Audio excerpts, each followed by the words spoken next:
Hi guys, welcome to smart solve solution. और इस वाली प्लेलिस्ट में हम लोग फंक्शंस के कैट 2017 से कैट 2020 के सारे क्वेश्चंस देख रहे हैं। और आज हम लोग कैट 2022 के स्लॉट 1 के क्वेश्चन को देखने वाले हैं। स्टार्ट करने से पहले आई रिक्वेस्ट यू ऑल कि आप लोग प्लीज एक बार क्वेश्चन को खुद सॉल्व कीजिए एंड देन सॉल्यूशन देखिए, ताकि आपके कंसेप्ट और भी ज्यादा क्लियर हो। So let's get started.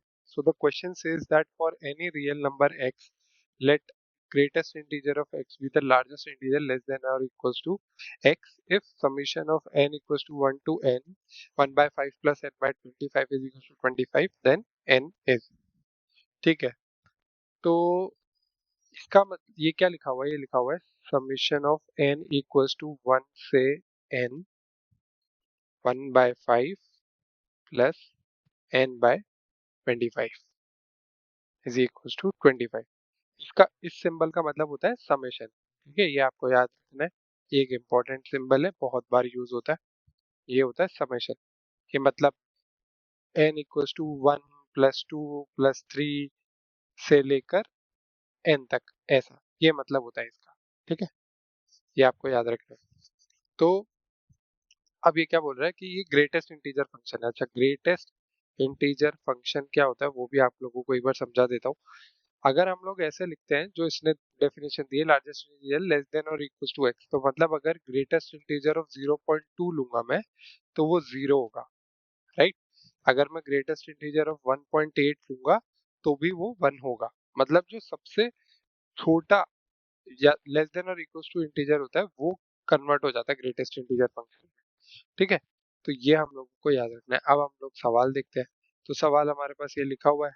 ठीक है, ये समीशन इसका।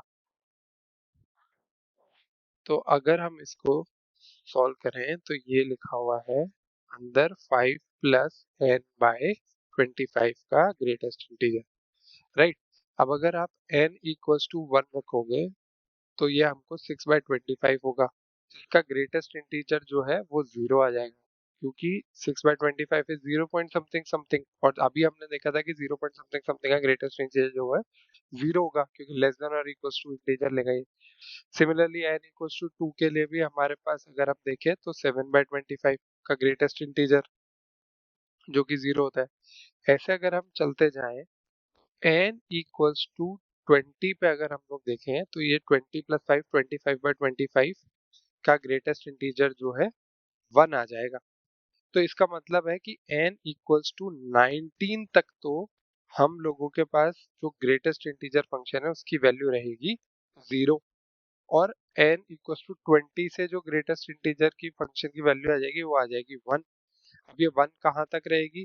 अगर मैं देखूं फॉर n को 45 रख दूं मैं, तो ये हो जाएगा 45 प्लस 5 यानी 50 बाय 25 का ग्रेटेस्ट इंटीजर जो कि होता है 2। तो इसका मतलब है n इक्वल्स टू 44 तक हम लोगों के पास जो वैल्यू रहेगी वो रहेगी 1, राइट।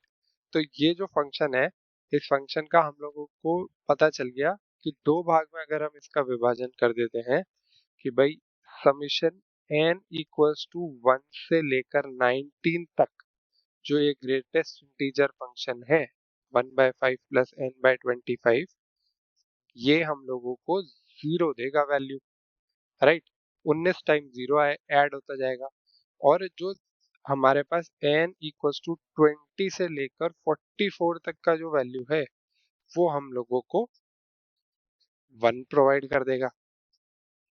इसका मतलब क्या हो जाएगा कि ये अगर मैं इसका पूरा समेशन ले लूं n इक्वल्स टू 1 से लेकर और n इक्वल्स टू 44 तक, तो ये क्या आएगा हमारे पास? ये आ जाएगा हमारे पास 0 प्लस, क्योंकि 19 तक तो 0 रहेगा, प्लस 20 में से शुरू होगी 1 प्लस 1 प्लस 1, ऐसे ही कब तक चलता रहेगा? 44 तक।